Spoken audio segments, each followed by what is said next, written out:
நடந்து கொண்டிருக்கிற சில சம்பவங்களுடைய தீர்க்க தரிசனமான வார்த்தை அது. அதைத்தான் நாம் இன்னைக்கு என்ன செய்ய போறோம், பார்க்க போகிறோம். அந்த 13ஆம் அதிகாரத்தில் சொல்லப்பட்டிருக்கிறது அது அப்படின்னு இருக்குது இல்லையா, அது அந்த சகல பரிசுத்தவான்களை அது அதிகாரம் கொண்டது அப்படின்னு சொல்லப்பட்டிருக்கு இல்லையா. எதை பத்தி சொல்லப்பட்டிருக்கு அப்படின்னு கேட்டீங்கன்னா, அந்த 13ஆம் அதிகாரத்தில் 1வது வசனத்துல சமுத்திரத்திலிருந்து ஒரு மிருகம் அப்படின்னு சொல்லியிருக்கிறது. அதுதான் என்ன செய்யுதான், சகல கோத்திரம் மேலும் பரிசுத்தவான்களோட யுத்தம் பண்ணி அவர்களை ஜெயிக்கும்படி அதற்கு அதிகாரம் கொடுக்கப்பட்டது. அதற்கு யார், அந்த அதற்கு யாருக்கு அப்படின்னு பாத்தீங்கன்னா 13:1 சமுத்திரத்திலிருந்து ஒரு மிருகம் எழும்பி வந்ததாக சொல்லப்படுது. அந்த மிருகத்திற்கு தான் இந்த அதிகாரம் கொடுக்கப்படுகிறது. என்ன அதிகாரம்? சகல ஜனங்களையும் ஜெயிக்கும்படி ஆளுகை செய்யும்படி அதற்கு அதிகாரம் கொடுக்கப்பட்டது அப்படின்னு இருக்கு. இப்ப இந்த மிருகம் என்பது, சமுத்திரத்திலிருந்து வரக்கூடிய மிருகம் என்பதற்கு என்ன அர்த்தம் அப்படின்னு கேட்டீங்கன்னா, அந்த வசனத்தையும் வாசித்துருங்க, அப்ப உங்களுக்கு ஈஸியாக புரியும். தானியேல் புஸ்தகம் 7ஆம் அதிகாரம் 23வது வசனத்தை வாசிங்க. தானியேல் 7:23 வாசிங்க. அவன் சொன்னது, 4ஆம் மிருகம் பூமியிலே உண்டாகும் 4ஆம் ராஜ்யமா. மிருகம் என்பது எதை குறிக்கிறது? ராஜ்யத்தை குறிக்கிறது. ஏன் நீங்க தானியேல் 7க்கு போனீங்க அப்படின்னு கேட்டீங்கன்னா, தானியேல் புஸ்தகம் 7ஆம் அதிகாரம் 3வது வசனத்தை வாசிங்க. அப்பொழுது வெவ்வேறு ரூபமுள்ள 4 பெரிய மிருகங்கள் சமுத்திரத்திலிருந்து எழும்பின. ஏன்னா ரெண்டுமே ஒரே விஷயம் தான். தானியேல்ல வர்றதும் வெளிப்படுத்தல வர்றதும் சமுத்திரத்திலிருந்து எழும்பின அப்படின்னு. அப்ப சமுத்திரத்திலிருந்து ஒரு மிருகம் வருதுன்னா ஒரு ராஜ்யம் எழும்பி வருகிறது என்று அர்த்தம். சமுத்திரம் என்றால் ஜனங்கள். நாம கூட சாதாரணமா சொல்றோம்ல, ஜனசமுத்திரம் அப்படின்னு சொல்றோம் இல்லையா. ஜனங்கள் திரளாய் வெள்ளம் போல புறப்பட்டு வந்தார்கள் அப்படின்னு அந்த வார்த்தை இதுல இருந்து வந்ததுதான். வசனத்தின்படி உங்களுக்கு சொல்லணும்னா, வெளிப்படுத்தல் 17:15 அந்த திரளான தண்ணீரின் மேல் அந்த வேசி உட்கார்ந்து இருக்க கண்டாயே, அவைகள் ஜனங்களும் கூட்டங்களும் ஜாதிகளும் பாஷைக்காரருமாம் அப்படின்னு இருக்கு. அப்ப ஜனங்கள் என்பது, சமுத்திரம் என்பது ஜனங்களை குறிக்கிறது. அதுல இருந்து வரக்கூடிய மிருகம் என்பது ராஜ்யத்தை குறிக்கிறது. அதோட அர்த்தம் என்னன்னா, ஜனங்கள் மத்தியிலிருந்து ஒரு ராஜ்யம் எழும்பி வரும் அப்படின்னு அர்த்தம். 7வது வசனத்தை, அதான் நம்ம தலைப்பு வசனம், அந்த வசனம் சொல்லுது, மேலும் பரிசுத்தவான்களோட யுத்தம் பண்ணி அவர்களை ஜெயிக்கும்படி அந்த அரசாங்கத்திற்கு அதற்கு அதிகாரம் கொடுக்கப்பட்டதும் அல்லாமல் ஒவ்வொரு கோத்திரத்தின் மேலும் பாஷைக்காரர் மேலும் ஜாதிகள் மேலும் அதற்கு அதிகாரம் கொடுக்கப்பட்டது. அப்போ உலகத்துல இருக்கிற எல்லாரையும் ஆளுகை செய்யும்படி அதிகாரம் கொள்ளும்படி அதிகாரம் கொடுக்கப்பட்டது. அங்க அப்படிதான் சொல்லியிருக்கு. அதிகாரம் கொடுக்கப்பட்டது அப்படின்னா என்ன அர்த்தம்? உலகத்துல இருக்கிற அத்தனை பேரையும் ஆளுகை செய்யக்கூடிய ஒரு கவர்மெண்ட், வேர்ல்டு வைட். அது ஆங்கிலத்துல ஒன் வேர்ல்டு கவர்மெண்ட் அப்படின்னு சொல்லுவாங்க, ஒரு அரசாங்கம் அப்படிம்பாங்க. இதுக்கு முன்னாடி அப்படி நடந்திருக்குதா அப்படின்னு கேட்டீங்கன்னா இருக்கு. நிறைய அரசாங்கங்கள் அப்படி பண்ணி இருக்கிறாங்க. உதாரணமா சொல்லணும்னா, அலெக்சாண்டர் 70% உலகத்தை ஆளுகை செய்திருக்கிறார். என்னன்னால கேட்டீங்கன்னா, அன்னைக்குள்ள உலகம் வேறு. இந்த 2 அமெரிக்கா, ஆஸ்திரேலியாலாம் இப்பதான் 16ஆம் நூற்றாண்டுல கண்டுபிடிச்சாங்க. அன்னைக்கு இருந்தது 3 கண்டம் தான், ஐரோப்பியா, ஆசியா, ஆப்பிரிக்கா, 3 கண்டம் தான். இந்த 3 கண்டங்களையும் ஆளுகை செய்தவர்கள் தான் உலகத்தை ஆளுகை செய்தவர்களாக. உங்களுக்கு இன்னும் கொஞ்சம் தெளிவா சொல்லணும், பைபிள்ல உள்ளபடி சொல்லணும் அப்படின்னா, லூக்கா எழுதின சுவிசேஷம் 2ஆம் அதிகாரம் 1வது வசனத்தை வாசிங்க. லூக்கா 2:1 வாசிங்கள். அந்நாட்களில் உலகமெங்கும் குடிமதிப்பு எழுதப்பட வேண்டும், உலகமெங்கும் குடிமதிப்பு எழுதப்பட வேண்டும் என்று அகஸ்துராயனால் கட்டளை பிறந்தது. ஒரு ராஜா, ரோமன் ராஜா அகஸ்டஸ் சீசர், அவருடைய காலத்துல என்ன சட்டம் போட்டாங்கன்னா, வேர்ல்டு ஃபுல்லா குடிமதிப்பு எழுதணும் அப்படின்னு சொன்னாங்க. வேர்ல்டு ஃபுல்லா. அவ யோசிச்சு பாருங்க, அன்னைக்கு அவர் காலத்திலயும் வேர்ல்டுங்கிறது 3 கண்டம் தான்.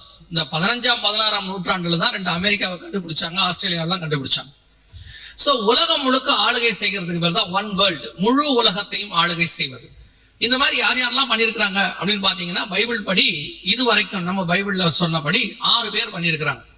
ஒன்று பார்வோன், 2வது சனகரிப், 3வது நேபுகாத் நேச்சார், 4வது அலெக்சாண்டர், 4வது கோரஸ், 5வது அலெக்சாண்டர், 6வது அகஸ்டஸ் சீசர். இப்ப நம்ம வாசிச்சோம் இல்லையா.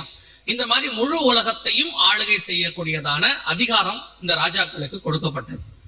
ஒரு காலகட்டத்தில் அந்த ராஜாக்கள் அந்த ஆளுகை இழந்து போனார்கள். ஆனா பைபிள் சொல்லுது, கடைசி காலத்துல வெளிப்படுத்தல் 13:7 நம்ம வாசிச்ச வசனத்துல, அதே மாதிரி உலகம் முழுக்க ஆளுகை செய்யக்கூடிய ஒரு கவர்மெண்ட் எழும்பி வரும். இதான் லாஸ்ட் கவர்மெண்ட், கடைசி கவர்மெண்ட். அதாவது உலகம் முழுக்க ஆளுகை செய்கிற கவர்மெண்ட். இதுக்கப்புறம் உலகம் முழுக்க ஆளுகை செய்யக்கூடிய ஒரு கவர்மெண்ட் வரும், ஒண்ணு வரும். அது யாருதுன்னு கேட்டீங்கன்னா, இயேசு கிறிஸ்துவின் 1000 வருட அரசாட்சி.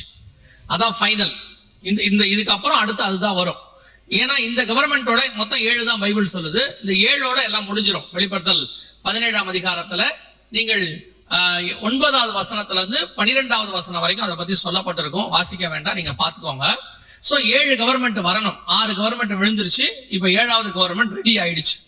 இப்போ அந்த கவர்மெண்ட் எந்த காலத்துல வருதோ அதான் கடைசி காலம் அப்படின்னு அர்த்தம். உலகம் முழுக்க ஒரு கவர்மெண்ட், ஒரு அரசாங்கம். இதுக்கு ஒன் வேர்ல்டுன்னு இங்கிலீஷ்ல சொல்லுவாங்க. இன்னைக்கு உள்ள டெக்னிக்கல் டேர்ம் அப்படின்னு சொல்லுவாங்க. உங்களுக்கு தெரியும் நினைக்கிறேன். எந்த ஒரு விஷயத்தையும் டெக்னிக்கல் டேர்மா கொஞ்சம் சொல்லுவாங்க. உங்களுக்கு தெரியும் தானே? மருத்துவத்துல கூட நீங்க பார்த்திருப்பீங்க இல்லையா? நெஞ்சு அடைச்சிருச்சு அப்படின்னு சொன்னா ஈஸியா புரிஞ்சிடும். இன்னும் கொஞ்சம் சொன்னோம்னா ஹார்ட் அட்டாக் அப்படின்னா நமக்கு இன்னும் கொஞ்சம் நல்லாவே புரிஞ்சிடும். ஆனா இன்னும் கொஞ்சம் டெக்னிக்கலா சொல்லுவாங்க, கார்டியாக் அரெஸ்ட் அப்படிம்பாங்க. கார்டியாக் அரெஸ்ட்னா பாதி பேருக்கு என்ன செய்யாது, புரியாது. அதே மாதிரிதான் இந்த ஹெப்படைட் பின்னு ஒண்ணு சொல்லுவாங்க. உங்களுக்கு ஹெப்படைட் பி வந்திருக்குது அப்படிம்பாங்க. நமக்கு ஹெப்படைட் பின்னு உடனே நமக்கு என்னன்னே தெரியாது. வெளியே வரும்போதே அவன் எப்படி வருவானா, அமெரிக்கால ஒரு 10 பேருக்கு அந்த வியாதி இருக்கு போல, அது ஒரு பெரிய வியாதி, நான் ஒரு பெரிய ஆளு, யாருக்குமே வராதது எனக்கு வந்திருக்குது போல அப்படிங்கிற ஃபீலோட தான் வெளியே வரும் ஹாஸ்பிட்டல விட்டு. ஏன்னா டெஸ்ட் எடுக்கும்போது ஹெப்படைட் பின்னு சொல்லியிருப்பாரு அவரு. அப்புறம் வெளியே வந்து கேட்டதான் சொல்லுவாங்க அதுக்கு பேர் மஞ்சக்காமால. டாக்டர் சொல்ற விதத்திலேயே நமக்கு எப்படி இருக்கும்னா ஒரு நல்ல ஒரு கௌரவம் வந்துடும் நமக்கு. ஸ்வைன் ஃப்ளூ அப்படின்னு அவன் வெண்ணமும் நினைச்சிருவான். பெரிய லெவல்ல ஜப்பான் சைனால இருக்கக்கூடிய ஒரு வியாதி நமக்கு வந்திருக்கு, இந்தியாவிலே இல்ல போலன்னு. அப்படி கேட்டா கடைசியில கதை பண்ணி காய்ச்சல் அதுக்கு பேரு. அந்த மாதிரி தான் இந்த சில டெக்னிக்கல் டேர்ம் இருக்கு. அதுக்கு என்ன டேர்ம்னு கேட்டீங்கன்னா நியூ வேர்ல்ட் ஆர்டர் அப்படிம்பாங்க. இந்த ஒன் வேர்ல்ட தான் என்ன சொல்லுவாங்க, நியூ வேர்ல்ட் ஆர்டர், புதிய உலக பின்னணி அப்படிம்பாங்க. இது ஒவ்வொரு காலகட்டத்திலும் நடக்கும். அகஸ்டஸ் சீசருக்கு அப்புறம் இதை நிறைய பேர் ட்ரை பண்ணாங்க. அகஸ்டஸ் சீசருக்கு அப்புறம் நிறைய பேர் ட்ரை பண்ணாங்க. ஆனால் ஆண்டவர் இந்த புதிய ஏற்பாட்டு காலத்துல அது யாருக்கும் கொடுக்கவில்லை. இயேசு கிறிஸ்து வந்த பிறகு அவர் தான் செய்யணும். அதுக்கப்புறம் யாருக்குமே அந்த ஆட்சி அவர் என்ன செய்யல, கொடுக்கல. ஏன்னா இப்ப இயேசு என்னவாயிட்டார்னா பூமியின் அதிபதிகளுக்கு ராஜாவாக இருக்கிறார். ஆமென். வெளிப்படுத்துற விசேஷம் 1ஆம் அதிகாரம் 5ஆம் வசனம் சொல்லுது, உண்மை உள்ள சாட்சியும் மரித்தோரிலிருந்து முதற் பிறந்தவரும் பூமியின் ராஜாக்களுக்கு அதிபதியுமாகிய இயேசு கிறிஸ்து. டோட்டல் வேர்ல்டுக்குமே இப்ப கிங் யார் தான்? நம்ம ஆண்டவர் தான் கிங்காக இருக்கிறார். அல்லேலூயா. என்ன நம்ம ஆண்டவர் கொஞ்சம் அமைதியான கிங்கா இருக்கிறார், அவ்வளவுதான். இவ்வளத்தையும் படைச்சிட்டு அவர் ஓரமா உட்கார்ந்து இருக்கிறார் அமைதியா பிதாக்கு பக்கத்துல. அவர் பிதா சொல்லிட்டாரா, அவனுடைய சத்துருக்களை பாதபடியாக்கி போடும் வரைக்கும் என்னுடைய வலது பாரசத்துல உட்காருங்கன்னா அவரு சர்வ வல்லமை உள்ள தேவனே அமைதியா உட்கார்ந்து இருக்கிறாரு. எனக்கு ஒரு பெரிய நம்பிக்கை இருக்குது. நேபுகாத் நேச்சார் 2 வேலை செஞ்சான். 2 முக்கியமான வேலை செஞ்சான் நேபுகாத் நேச்சார். ஒண்ணு, அந்த ஊர்ல இருக்கிறதுலயே பெரிய சிலை ஒண்ணு செஞ்சான். பெரிய சிலை செஞ்சு நிறுத்தினான். 2வது 4ஆம் அதிகாரத்துல நான் கட்டிய மகா பாபிலோன் அப்படின்னு சொல்லி ஒரு இடத்த கட்டினான். பாபிலோன்னா கோயில், பெரிய கோபுரம் உள்ளதுதான் பாபிலோன். 2 கட்டினான். 2 கட்டி முடிக்கும் போது கர்த்தர் அவனை கீழே தள்ளினார்னு இருக்கு வசனத்துல. பெருமை உள்ளவனுக்கு கர்த்தர் எதிர்த்து நிற்கிறார். ஆமா, நான் கட்டினேன் அப்படின்னு சொல்ற ஆட்கள்லாம் தொலைஞ்சான். அதனால இந்த ஒன் வேர்ல்டு கவர்மெண்ட்டை உருவாக்குறவங்க எல்லாம் இந்த வேலையை செய்வாங்க. உலகம் முழுக்க ஒரே ஆட்சி, ஒரு நாடு முழுக்க ஒரே ஆட்சி. இந்த ஒன் வேர்ல்டு கவர்மெண்ட் என்ன தெரியுமாங்க, ஒரு 4 விஷயம் இருக்கும். இதுதான் ஒன் வேர்ல்டு கவர்மெண்ட். என்னன்னு கேட்டீங்கன்னா, உலகம் முழுக்க ஒரு ராஜா இருப்பாரு, ஒன் கிங். சரியா? 2வது, உலகம் முழுக்க ஒரே பாஷை இருக்கும். உங்களுக்கு 11ஆம் அதிகாரம் ஆதியாகமத்தின் புஸ்தகத்தை நீங்க வாசித்து பாருங்க. அங்கதான் ஃபர்ஸ்ட் ஒன் வேர்ல்டு கவர்மெண்ட்டை ஃபார்ம் பண்ண ட்ரை பண்றாங்க. அவங்க பாபிலோன்ல ஆரம்பிக்கிறாங்க. அங்க ஆரம்பிக்கும் பொழுது அந்த ஒன் வேர்ல்டு கவர்மெண்ட் ஆரம்பிக்கும் போது வசனம் சொல்லுது, பூமி எங்கும் ஒரே பாஷையாக இருந்தது. அப்ப அவங்க சொல்றாங்க, நாம் எங்கும் சிதறி போகாதபடிக்கு ஒரே இடத்துல இருப்போம் அப்படிங்கிறாங்க. இதான் ஃபர்ஸ்ட் ஒன் வேர்ல்டு கவர்மெண்ட் அவங்க ஸ்தாபிக்க முயற்சி பண்ணது. கர்த்தர் அதை தாறுமாறாக்கினார். ஒரு விஷயத்தை நீங்கள் புரிஞ்சுக்கணும், சரியா? பைபிள் படிக்கிறவங்க தெரிஞ்சுக்கணும். உங்க எல்லாருக்கும் தெரிஞ்ச ஒரு வேர்டு இருக்குது. என்ன வேர்டு தெரியுமா? கர்த்தர் இணைத்ததை மனுஷன், இன்னொன்னு இருக்கு, கர்த்தர் பிரித்ததை மனுஷன் இணைக்காது இருப்பானாக. நீங்க அப்படி சொல்றீங்க அப்படின்னு கேக்குறீங்களா? ஆதியாகமம் 1 முதல் 11 வசனத்துக்கு 11 அதிகாரத்துக்குள்ள மட்டும் மிக முக்கியமான 7 பிரிவினைகளை கர்த்தர் செய்வார். இந்த 7ஐயும் சேர்க்கக்கூடாது. இந்த 7ஐ எவன் சேர்த்தாலும் தொலைஞ்சான். ஏன்னா அது கர்த்தர் பிரிச்சது. முதலாவது, இருளையும் வெளிச்சத்தையும் வெவ்வேறாக பிரித்தார். இது 2ம் சேரக்கூடாது. மனுஷன் எப்போ இரவுல வெளிச்சத்தை கொண்டு வந்து இரவை பகல போல மாத்தணும்னு ஆசைப்பட்டான். இப்போ என்ன பண்ணிருக்கான்னா, ஆர்டிபிஷியல் சன் உருவாக்கி இருக்கிறான் நைட்ல பிரகாசிக்கிறதுக்கு. நைட்ல பிரகாசிக்கிறதுக்கு ஆர்டிபிஷியல் சன். ரெண்டாவது, வானத்துக்கு மேலுள்ள தண்ணீரையும் கீழுள்ள தண்ணீரையும் வெவ்வேறாக பிரித்தார். இந்த ரெண்டு தண்ணியும் என்ன செய்யக்கூடாது? ஒன்னா சேரக்கூடாது. நோவா காலத்துல பாத்தீங்கன்னா ரெண்டு ஒன்னா சேரும். வானத்தின் மதகுகளும் திறவுண்டன, மகா ஆழத்தின் ஊற்றுக்கண்களும் பிளந்தன. ரெண்டு ஒன்னா சேரும். மூணாவது, பூமியில் உள்ள தண்ணீரையும் வெட்டாந்தரையும் வெவ்வேறாக பிரித்தார். இது மூணாவது பிரிவினை. நாலாவது, மனுஷனையும் மனுஷியையும் ஆணும் பெண்ணும் வெவ்வேறாக பிரித்தாருன்னா என்னன்னா, ஆண் தன்மையும் பெண் தன்மையும் கர்த்தர் என்ன பண்ணி வச்சிருக்கிறாரு? வெவ்வேறாக பிரிச்சிருக்கிறாரு. இது ரெண்டும் ஒன்னா என்ன செய்யக்கூடாது? இப்போ சேர்றான் பாருங்க, ஆணும் ஆணும் சேர்றான், பெண்ணும் பெண்ணும் சேர்றான். இப்ப மாத்திட்டான் எல்லாத்தையும். இந்த மாதிரி 7 பிரிவினை இருக்கு. இது 4வது பிரிவினை. 5வது 10ஆம் அதிகாரம் 25வது வசனத்துல பூமியை பிரித்தார் கண்டங்களாக, தீவுகளாக. The earth was divided அப்படின்னு இருக்கும் அந்த இடத்துல பாத்தீங்கன்னு சொன்னா. அடுத்து 11ஆம் அதிகாரத்துல பாஷையை வெவ்வேறாக பிரித்தார் அப்படின்னு இருக்கும். இந்த மாதிரி ஆண்டவர் 7 பிரிவினைகள். இன்னொன்னு இருக்குது, ஏதேன் தோட்டத்தை விட்டு ஜீவ விருட்சத்தையும், அதாவது ஜீவனையும் மனுஷனையும் வெவ்வேறாக பிரித்தார். மரணத்தையும், மனுஷனுக்கு மரணம் வந்துருச்சு, நித்திய ஜீவனையும் இதையும் பிரிச்சார். இது எல்லாத்தையுமே இயேசு வந்துதான் சேர்க்கணும். இது உள்ள எதுவுமே என்ன செய்யக்கூடாது? ஒன்னா சேரக்கூடாது. இப்ப நீங்க பாத்தீங்கன்னா உலகம் முழுக்க இது எல்லாத்தையும் ஒன்னா கொண்டு வருவாங்க. One world. உலகம் முழுக்க ஒரு மொழி இயேசுவின் காலத்தில் தான் இருக்கும், எபிரேய மொழி இருக்கும். உலகம் முழுக்க ஒரு ராஜா இருப்பார், அது இயேசுவின் காலத்துல இயேசு ராஜாவாக இருப்பார். புரியுதா உங்களுக்கு? இது எல்லாமே இயேசு வரும்போது வரும். இப்ப எல்லாமே மாறிச்சு. இப்ப திருப்பி லாஸ்ட்ல இத கடைசியா இந்த ஒன் வேர்ல்ட் கவர்மெண்ட் செய்ய போற ஆள் யாருன்னு கேட்டீங்கன்னா, வேதம் சொல்லுது ஆன்டி கிரைஸ்ட், அந்தி கிறிஸ்து என்று வேதம் சொல்லுது. 2 தெசலோனிக்கர் 2ஆம் அதிகாரத்துல 3வது வசனம் முதல் 9வது வசனம் வரை அவனை குறித்து சொல்லப்பட்டிருக்கிறது. அதே காரியம் தான் வெளிப்படுத்தல் 13லயும் இருக்கு. இதே காரியம் தான் வெளிப்படுத்தல் 17லயும் இருக்கு. சோ வேர்ல்டு ஃபுல்லா ஒன் வேர்ல்டு, ஒரு உலகம், ஒரு மொழி, அதே மாதிரி ஒரு ராஜா, இது மாதிரி எல்லாமே வரும். இப்ப வந்திருக்குது. இது கிட்டத்தட்ட நான் சொல்லக்கூடிய இந்த காரியம் கிட்டத்தட்ட ஒரு 50 வருஷமா ட்ரை பண்ணிட்டு இருக்கிறாங்க. நாங்க இத ஒரு 20 வருஷமா போதிக்கிறோம். இது ஒண்ணு ஆரம்பிச்ச காலத்துல இருந்து போதிக்கிறோம். அப்ப யாருக்கும் அது சரியாவே ஏற்றுக்கொள்ளுகிற மனப்பக்குவம் இல்ல, அல்லது புரியல அப்படி சொல்லிக்கலாம். ஆனா இப்பொழுது அது கொஞ்சம் வெளியரங்கம்.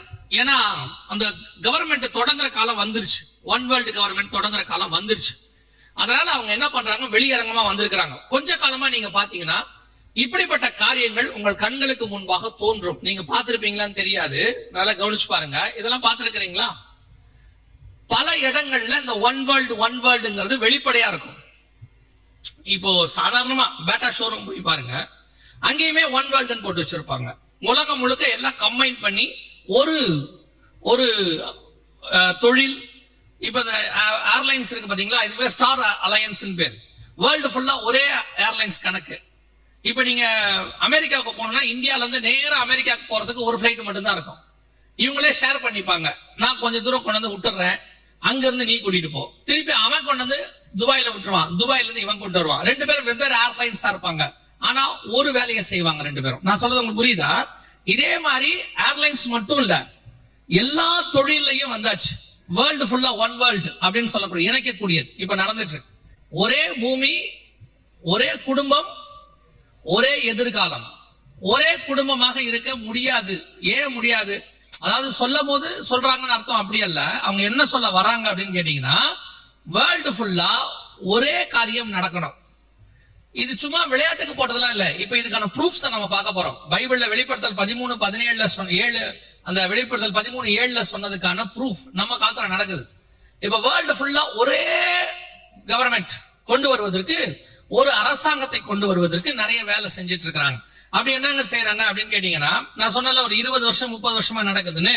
இப்போ நீங்க பார்த்ததை நான் சொல்றேன், உங்க கண்ணுக்கு முன்னாடி இருக்கிற சில விஷயங்கள் சொல்றேன்.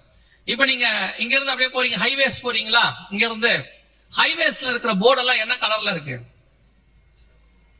ஹைவேஸ் போர்டு கிரீன் கலர்ல இருக்குல்ல. எப்பத்துல இருந்து அப்படி இருக்கு தெரியுமா? உலகம் முழுக்க எந்த நாட்டுக்கு ஹைவேஸ்க்கு போனீங்கனாலும் போர்டு கிரீன் கலர்ல தான் இருக்கும், வேர்ல்டு வைட். இதே 30 வருஷத்துக்கு முன்னாடி இந்தியால ஹைவேஸ்ல கிரீன் கலர் போர்டு இருக்காது, ப்ளூ கலர்ல தான் இருக்கும் போர்டு. இப்ப ப்ளூ கலர் போர்டை ஸ்டேட் ஹைவேஸ்க்கு மாத்திட்டு கிரீன் கலர் போர்டை எங்க கொண்டாண்டாங்க? ஹைவேஸ்க்கு கொண்டாண்டாங்க. ஏன் அப்படி இருக்கு?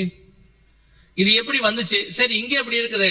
ஏன் வெளிநாட்டுல அமெரிக்கால எந்த நாட்டுக்கு போனாலும் ஹைவேஸ் என்ன கலர்ல தான் இருக்கும்? கிரீன் கலர் தான் இருக்கும். இது ஏன்? அப்புறம் யோசிங்க. இது நம்பர் 1. நம்பர் 2, எந்த ஸ்கூல் பஸ்ஸையும் பார்த்திருக்கீங்களா? காலேஜ் பஸ், ஸ்கூல் பஸ் என்ன கலர்ல இருக்கு? ஏன் அப்படி திடீர்னு நம்ம ஊர்ல எல்லோ கலர் ஆச்சு? ஒரு 20 வருஷத்துக்கு முன்னாடி ஸ்கூல் பஸ் எதுவும் அந்த கலர்ல இருக்காது. அவங்க கலர்ல தான் வச்சிருப்பாங்க.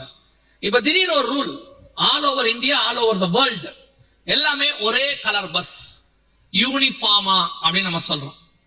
இதெல்லாம் உங்களுக்கு தெரியும், ஆனா ஏன்னு தெரியாது. சரி, அது இருக்கட்டும். அதை தாண்டி இன்னொன்னு கொஞ்சம் தெளிவா உங்களுக்கு தெரியாது சொல்றேன். இப்ப புதுசா வர காருகள்ல பாருங்க, நம்பர் பிளேட்ல ஒரு கொடி ஒண்ணு இருக்குது. யாராவது கவனிச்சிருக்கிறீங்களா? ப்ளூ கலர்ல சுத்தி ஸ்டார் இருக்கும்.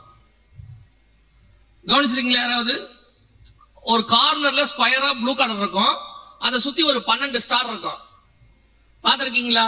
அது எந்த நாட்டுடைய கொடி தெரியுமா? வரப்போகிறதான மிகப்பெரியதான அரசாங்கம், இன்னைக்கு உலகத்தை ஆளுகை செய்ய போற கவர்மெண்ட் அமெரிக்கா விழுந்துருச்சு. உங்க எல்லாருக்கும் தெரியும். ஒரு 20 வருஷமா சொல்லிட்டு இருக்கிறோம் அமெரிக்கா விழப்போகுதுன்னு. அது வந்து மகாபாபிலோன். இந்த மகாபாபிலோன் விழுந்துருச்சு. பொருளாதாரம் போச்சு, எல்லாம் போச்சு. இப்ப இந்த வார் ஸ்டார்ட் பண்ண போறாங்க. வார் ஸ்டார்ட் பண்ணதோடு கூட அமெரிக்கா 2வது இடத்துக்கு போயிடும், இல்ல 3வது இடத்துக்கு போயிடும். முதல் இடத்துக்கு ஒரு நாடு வரும், யூரோப்பியன் யூனியன் என்கிற நாடு. அந்த யூரோப்பியன் யூனியனுடைய கொடி தான் நீங்க இப்ப நம்ம இந்தியாவுடைய கார்ல இருக்குது. எங்க பார்த்தாலும் நீங்க எந்த கார்லயும் பாருங்க, ஒரு ப்ளூ கலர் ஒரு ஸ்டார் 12 இருக்கும். உங்களுக்கு தெரியுமா, இந்தியாவுடைய நம்பர் பிளேட்ல எந்த நாட்டினுடைய கொடியும் வைக்க கூடாது, இந்திய கொடி உட்பட. இந்திய கொடி கூட வைக்க கூடாது, யாருடைய பேர் வைக்க கூடாது. அதுல இருக்கிற நம்பர் பிளேட்ல இருக்கிற நம்பர் கூட அவங்க கொடுக்கிற ஃபாண்ட் ஸ்டைல்ல தான் எழுதணும். அவங்க ஒரு 20 ஸ்டைல் வச்சிருப்பாங்க. அந்த 20 ஸ்டைலுக்குள்ள தான் நீங்க எழுதணும். உங்க இஷ்டத்துக்கோ என் இஷ்டத்துக்கோ எழுதவே முடியாது. அந்த 20 ஸ்டைல்ல நீங்க எதை வேணாலும் செலக்ட் பண்ணிக்கலாம். ஆனா போர்ட்ல எதையுமே வைக்க முடியாது. ஆனா இப்ப லேட்டஸ்டா வரக்கூடிய எல்லா கார்லயும் பாருங்க, சைட்ல போர்ட்ல ஒரு ப்ளூ கலர் பேட்சஸும் அதுல 12 ஸ்டாரும் இருக்கும். இது யூரோப்பியன் யூனியன் பிளாக். ஏன் இங்க இருக்கு? சரி, இந்தியால மட்டும் இல்ல, நீங்க அப்படி எடுத்துக்காதீங்க. சிங்கப்பூர், மலேசியா, எங்க வேணா போங்க, யூரோப் முழுக்க போங்க, ஆப்பிரிக்கா போங்க, எங்க போனாலும் இப்படித்தான் இருக்கும் போர்டு. ஏன் இப்படி திடீர்னு உலகம் ஃபுல்லா ஒரு போர்டு இப்படி மாறுச்சு? இது எல்லாமே பின்புலத்தில் ஒரு கவர்மெண்ட்டுக்கு கீழே நாங்க வரோம்னு அர்த்தம். அவங்க அதுக்கான ஆயத்தத்தை செய்ய தொடங்கிட்டாங்க 20 வருஷமா. இப்ப அதெல்லாம் செஞ்சாச்சு. இப்போ மறைமுகமா நடந்து கொண்டிருக்கிற இன்னொரு விஷயத்தை தான் நாம் பார்க்கணும். இதெல்லாம் வெளியரங்கமா நமக்கு தெரிய ஆரம்பிச்சிருச்சு. இப்ப மறைமுகமா அடுத்து அவங்க செய்ய போறது ஒன் லாங்குவேஜ், உலகம் முழுக்க ஒரே மொழி. அந்த ஒரே மொழியில உங்களை என்னையே கொண்டு வந்து நிறுத்தியாச்சு. இப்ப நாம எல்லாம் அந்த ஒரு மொழிக்குள்ள வந்துட்டோம். உலகம் முழுக்க என்ன மொழி காமன்? சவுண்டா இல்ல, அதுக்குதான் கேட்டேன். இங்கிலீஷ் வந்து வேர்ல்டு வைட் பேசுற மொழி கிடையாது. இங்கிலீஷ் வந்து ஒரு 35% மக்கள் கூட பேசுறது கிடையாது. உலகத்திலேயே அதிகமா மக்கள் பேசுற மொழின்னு எதுன்னு எடுத்துக்கிட்டீங்கன்னா மாண்ட்ரியன், சைனீஸ் லாங்குவேஜ் மாண்ட்ரியன் தான் உலகத்திலேயே அதிகமா மக்கள் பேசுற மொழி. சரி, அதுதான் உலக மொழியானா அதுவும் இல்லை. இப்போ உலகத்துல இருக்கிற எல்லா மக்களுக்கும் ஒரு மொழிக்குள்ள கொண்டு வரணும். அதுக்கு அடையாளமா என்ன பண்றாங்க? ஒரு பைபிள்ல ஒரு உதாரணம் இருக்கு, நான் உங்களுக்கு சொல்றேன். இப்போ பார்வோனுடைய அரசாங்கத்துக்குள்ள யோசேப்பை கூட்டிட்டு வந்தாங்க. யோசேப்பை கூட்டு வந்தோடனே முதல்ல அவங்க பண்ண வேலை என்னன்னா, பார்வோன் யோசேப்புக்கு என்ன பண்ணாரு? ஒரு பேர் மாத்தினாரு. சாப்னார் வெனையான்னு ஒரு பேர் மாத்தி, அது என்ன பேருன்னு கேட்டீங்கன்னா எகிப்திய பேர். அடுத்து தானியேலை கூட்டிட்டு வராங்க. தானியேல் 1ஆம் அதிகாரம் நீங்க வாசிக்க முடியும். தானியேலை கூட்டிட்டு வராங்க. கூட்டிட்டு வந்த உடனே நேபுகாத்நேச்சர் என்ன கட்டளை இட்டார்னா, அந்த கலைகளை சொல்லிக் கொடுங்க, எகிப்தின் மொழிகளை சொல்லிக் கொடுங்க, எல்லாம் சொல்லிட்டு எல்லாருக்கும் ஃபர்ஸ்ட் அவர் செஞ்சது பேரை மாத்திடுவார். பேரை மாத்திட்டு தானியேலுக்கு பெல்ஷாஷார்னு மாத்திடுவார். அடுத்த 3 பேருக்கு பேர் மாத்துவார். இப்போ உங்களுக்கு எல்லாம் அந்த பழைய பேரே மறந்து போச்சு. அனனியா, மிஷாவேல், அசரியாங்கிற பேரே மறந்து போச்சு. நாமளே சாத்ராக், மேஷாக், ஆபேத்நேகோன்னு வைக்க ஆரம்பிச்சிட்டோம். இது வந்து பாபிலோனிய கடவுள்கள் பேரு. ஏன் அந்த பேருக்கு மாத்தலாம்? மொர்தேக்காய் எஸ்தரை மேதிய பேஷ சாம்ராஜ்யத்துக்கு கூட்டு வருவார். கூட்டு வந்தா அடுத்து என்ன பண்ணுவார்னு கேட்டீங்கன்னா, எஸ்தர் பேரை மாத்திடுவார். மாத்தப்பட்ட பேர் தான் எஸ்தர். ஒரிஜினல் பேரு அக்தால். உங்க எல்லாருக்கும் தெரியும் நினைக்கிறேன். அப்போ ஒரு அரசாங்கத்துக்குள் கவர்மெண்ட்டுக்குள்ள வரும்போது முதல்ல அந்த கவர்மெண்ட் என்ன பண்ணும்? அவங்க மொழியில நமக்கு பேர் வைப்பாங்க. இப்ப இங்கிலீஷ்காரங்க இங்க வந்தாங்க, பிரிட்டிஷர்ஸ் வந்தவொடனே என்ன பண்ணாங்க, எல்லா தெருக்களுக்கும் அவங்க பேர்ல என்ன செஞ்சாங்க, வச்சாங்க. லோக்கல் பேரை வச்சுக்கிட்டு அப்படியே இங்கிலீஷ் பேராக்க மாத்தி இங்கிலீஷ்ல பேர் வச்சுட்டாங்க. இப்ப நீங்க போறீங்க, ஊட்டிக்கு போறீங்க தானே, ஊட்டி தெரியுமா உங்களுக்கு? தெரியுமா தெரியாதா? அதுக்கு பேர் ஊட்டின்னு ஏன் வந்துச்சு தெரியுமா? அதோட ஒரிஜினல் பேர் என்ன தெரியுமா? உதகை மண்டலம். அதுவும் இல்ல, அதுக்கு தான் கேட்டேன். எங்களுக்கு தெரிஞ்சது உதகை மண்டலம், அதுக்கு பேரு ஒத்தக்கல் மந்து. அந்த மந்துனா அங்க இருக்கக்கூடியதான இனம். நாம இங்க சொல்றோம்ல பட்டி, செம்மண் விளை, நீங்க நாகர்கோயில் பக்கம் போனீங்கன்னா திசையன் விளை இப்படிலாம் சொல்லிட்டே இருப்பாங்க. எங்க ஊர் பக்கம் வந்தீங்கன்னா வாக்கம், வலசர வாக்கம், மேடா வாக்கம் இப்படி சொல்லுவாங்க.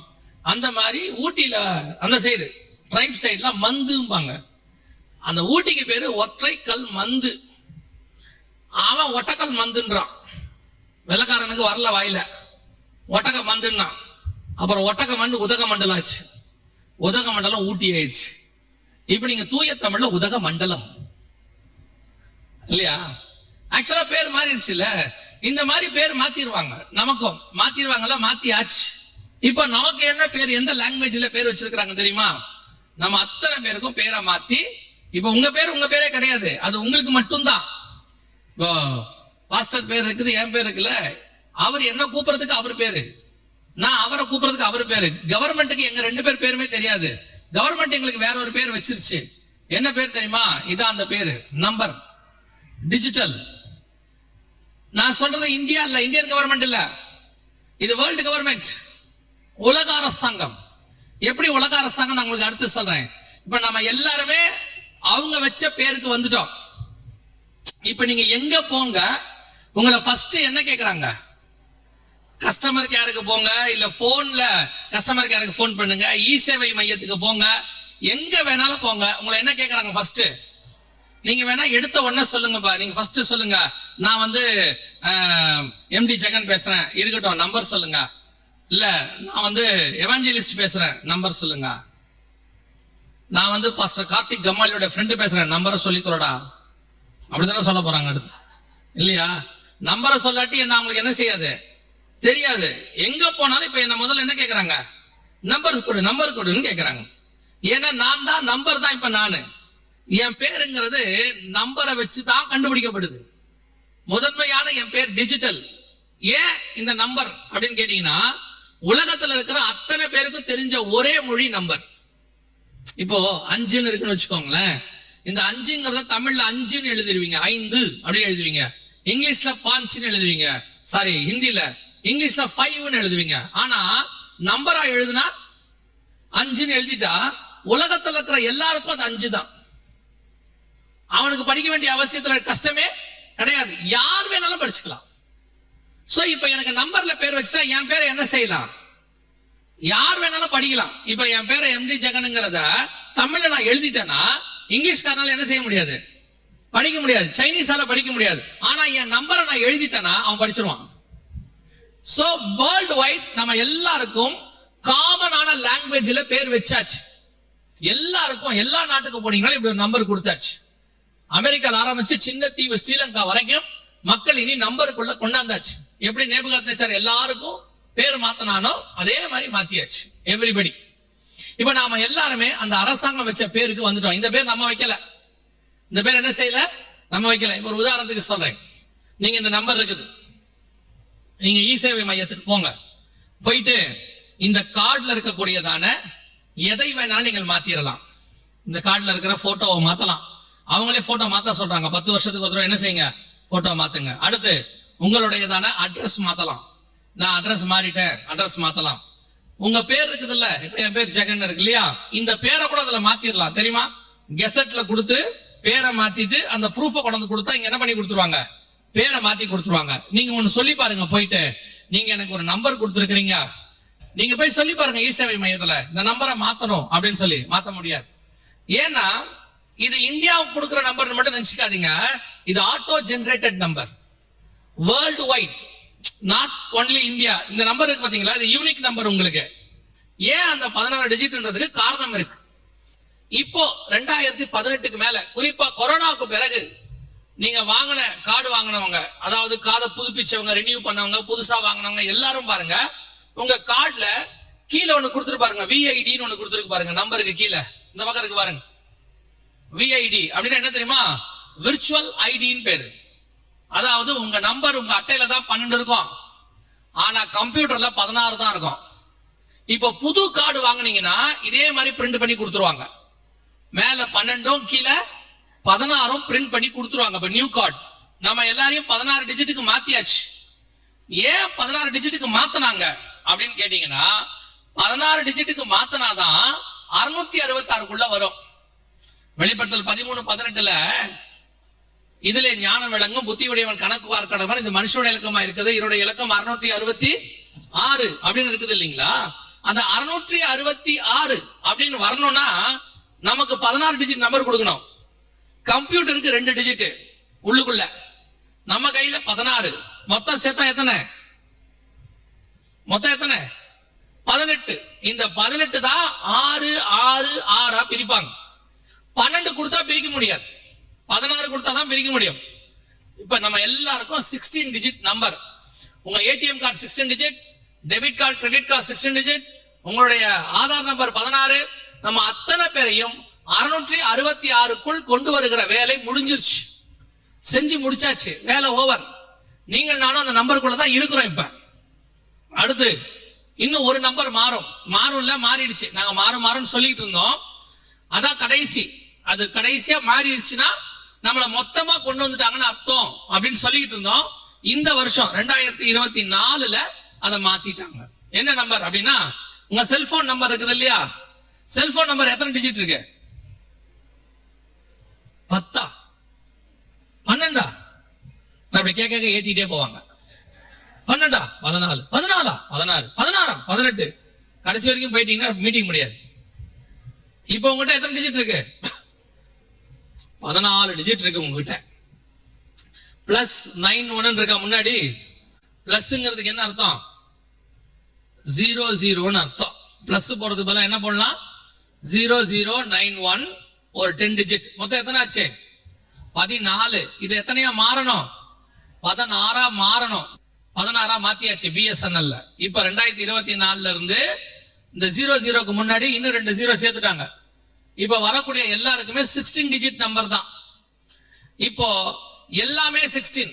ஆதார் 16, பேங்க் கார்டு 16, உங்களுடைய போன் கார்டு 16, எல்லாமே 16. இப்ப எல்லாமே இது அத்தனையும் இதோட ஸ்பெஷாலிட்டி என்னன்னா, இது எல்லாம் ஒரு 16க்கு கீழே இருக்குது. எந்த 16க்கு கீழே? பேங்க் போனீங்க அக்கவுண்ட் ஓபன் பண்றதுக்கு என்ன ப்ரூஃப் கேட்டாங்க? ஆதார் கேட்டாங்க. சிம் கார்டு வாங்க போனீங்க என்ன ப்ரூஃப் கேட்டாங்க? ஆதார் கேட்டாங்க. கார் வாங்குறதுக்கு என்ன கொடுத்தீங்க? லைசன்ஸ் வாங்குறதுக்கு, பாஸ்போர்ட் வாங்குறதுக்கு, உங்க வீட்டை ரிஜிஸ்டர் பண்றதுக்கு, கல்யாணம் ரிஜிஸ்டர் பண்றதுக்கு, பர்த் சர்டிபிகேட் வாங்குறதுக்கு, அத்தனையும் ஒரு 16க்கு கீழே கொடுத்தாச்சு. இப்ப இந்த ஒரு 16 டைப் பண்ணா இ சேவை மையத்துல போய் இதுக்கு கீழே எத்தனை 16 இருக்குதுன்னு காட்டிடும். இதுக்கு கீழே இருக்கிற மொத்த டீடைல்ஸையும் கொடுத்துரும். இப்ப உங்களோட எல்லா 16ஐயும் சேர்த்து ஒரே 16 மாத்திர வேலை நடந்துகிட்டு இருக்கு. நடக்க போது இல்ல, நடந்துகிட்டு இருக்கு. திடீர்னு ஒரு அனௌன்ஸ்மெண்ட் ஒண்ணு கொடுப்பாங்க. இப்போ உடனே வராது, அதுக்கு முன்னாடி இன்னொரு இன்சிடென்ட் நடக்கணும். நான் அதை உங்களுக்கு சொல்றேன். இதெல்லாம் 20 வருஷமா சொல்லிட்டு இருக்கிறோம். ஆனா சபை 20 வருஷமா எதுக்கு பின்னாடி ஓடிட்டு இருக்குது? ஆசீர்வாதத்துக்கு பின்னாடி ஓடுது. நமக்கு சுத்தி இருக்கிற எந்த பிரச்சனையும் நமக்கு தெரியாது. கொஞ்சம் கொஞ்சமா இது நீங்க எதை பேஸ் பண்ணி ஜெபம் பண்றீங்க, எதை பேஸ் பண்ணி நீங்க போயிட்டு இருக்கிறீங்கன்னா, இப்போ உங்களோட ஜெபங்கள்லாம் வேற மாதிரி போயிட்டு இருக்கு. எரேமியா சொல்வாரு, நேபுகாத் நேச்சார் என்கிறவன் வரப்போகிறான், எருசலேம் மண்மேடாகி போகும், ஆலயத்தின் பர்வதம் சீலோவை போல மாறும்னு சொல்வாரு 26 எரேமியால. உடனே என்ன பண்ணுவான் தெரியுமா? எரேமியாவை பிடிச்சி காவல் வீட்டுல போட்டுருவான். சொன்னவரை பிடிச்சி தூக்கி போட்டான். அப்புறம் பார்த்தா அது நடந்துச்சு. அதே தான் இப்பவும் சொல்றோம். நீங்கள் எதை சொல்லுகிறோமோ, முக்கியமான விஷயத்தை சொல்லும் போது நீங்கள் அதை கவனிக்க மாட்டேங்கிறீர்கள். நமக்கு என்ன இருக்கு? வீடு கட்டணும், வாசல் கட்டணும், பையனுக்கு கல்யாணம் பண்ணி வைக்கணும், பொண்ணுக்கு கல்யாணம் பண்ணி வைக்கணும், வெளிநாட்டுக்கு அனுப்பணும், பேரப்பிள்ளைய பார்க்கணும், செத்து போகணும், வேலை முடிஞ்சு. என்ன நடக்குதுன்னே ஒண்ணும் புரிய மாட்டேங்குது. இப்ப முழுக்க முழுக்க நம்மை ஒரு அரசாங்கத்துக்கு கீழே ஒப்படைக்க போறாங்க. நான் சொல்றது இந்தியன் கவர்மெண்ட் இல்ல, வேர்ல்டு வைட் கவர்மெண்ட், ஓர் உலக அரசாங்கம். அதுக்கு சைன் எல்லாம் பண்ணியாச்சு. நீங்க பாக்குறது எல்லாமே ஒரு 10 வருஷத்துக்கு முன்னாடி உள்ளது. இது இப்ப இந்த வருஷம் வச்சாச்சு. நம்ம அத்தனை பேரையும் ஒரு நம்பருக்குள், ஒரு 16க்குள் கொண்டு வந்தாச்சு. இந்த 16க்குள்ள கொண்டு வந்து நம்ம எல்லாரையும் இப்போ பேரு 666க்குள்ள வந்துருச்சு. இப்ப நீங்க என்ன நினைக்கிறீங்க அப்படின்னா, ஐயோ அப்படின்னா நாம எல்லாருமே வருகையில போக முடியாதா, உபத்திரவ காலத்துக்குள்ளதான் இருப்போமா, 666 ரெடி ஆயிருச்சா, அப்ப நம்மள புடிச்சிட்டாங்களா? இல்ல. ஏன்னா அந்த வசனம் என்ன சொல்லுது?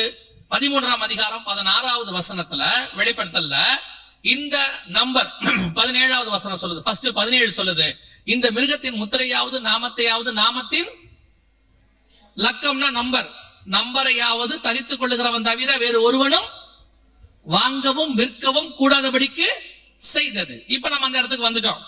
சின்ன சிம் கார்டுல இருந்து பெரிய லேண்ட் வாங்குற வரைக்கும் இது இல்லாட்டி வாங்க முடியாது. உங்களால எதையாவது விற்கணும், இது இல்லாட்டி விற்க முடியாது.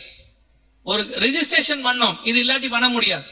எல்லாமே நீங்க எடுத்துக்கிட்டீங்கன்னா இந்த நம்பர் இல்லாமல் எதுவும் செய்ய முடியாதுன்னு கொண்டாந்துட்டாங்க. நீங்க நாளைக்கு ஓட்டு போட போறீங்களா, ஓட்டு போடும் போது கூட ஓட்டர் ஐடி அடுத்த ப்ரூஃப் எதுன்னு கேட்டீங்கன்னா ஆதார் தான். ஒரு காலம் வரும் ஓட்டர் ஐடி உங்களுக்கு செல்லுபடி ஆகாது, ஆதார் மட்டும் தான் கேட்க போறாங்க. வெளிநாட்டுல இப்ப அப்படிதான், ஆதார் அவங்களுடைய ஐடி வச்சுதான் போடுறாங்க. சோ இப்ப நம்ம எல்லாரையும் வந்தாச்சு. ஆனால் இப்ப நீங்க 666க்குள்ள வந்துட்டோமா, நம்மள புடிச்சிட்டாங்களா, அந்த கவர்மெண்ட் வந்துருச்சானா, இப்ப நம்மள கொண்டாந்து இருக்கிறாங்க. ஆனால் இன்னும் வலது கைக்கும் நெத்திக்கும் அது என்ன செய்யல, வரவில்லை. வலது கைக்கும் நெத்திக்குமான வேலை இப்பொழுது ரெடியாக்கி விட்டது. நல்லா கவனிங்க, வலது கைக்கும் நெத்திக்குமான வேலை இப்பொழுது ரெடியாகி விட்டது.